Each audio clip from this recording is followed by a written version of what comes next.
Более 100 человек приняли участие в семинаре, который прошел 6 февраля в городе Камрад. Мероприятия такого рода стали проводиться в Гагаузии ежегодно. Как отметил заместитель начальника главного управления АПК Гагаузии Андрей Димитрогла, форумы такого рода положительно сказываются на развитии аграрного сектора автономии. Сегодня в Камраде мы проводим традиционный семинар по плодоводству, в котором рассказываем всем руководителям хозяйств перспективы развития плодоводства Гагаузии и пригласили ученых, чтобы конкретнее показали в условиях и рассказали в условиях этого года, что нужно делать с плодовыми деревьями, чтобы получить максимальный урожай.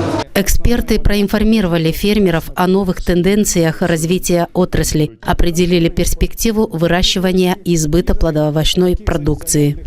Естественно, самой эффективной культурой, приносящей больше всего прибыли, и остается яблоня. Как бы там ни было.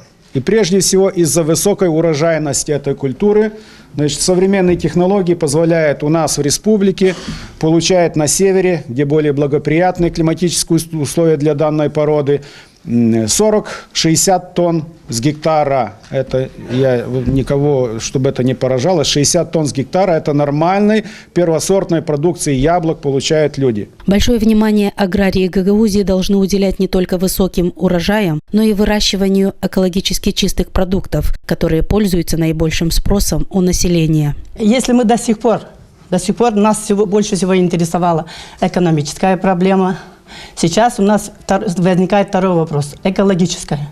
То есть наша продукция, которую мы будем выращивать, она должна соответствовать всем европейским и российским стандартам. То есть она не должна содержать нитраты, она не должна содержать пестициды, остаточное количество пестицидов.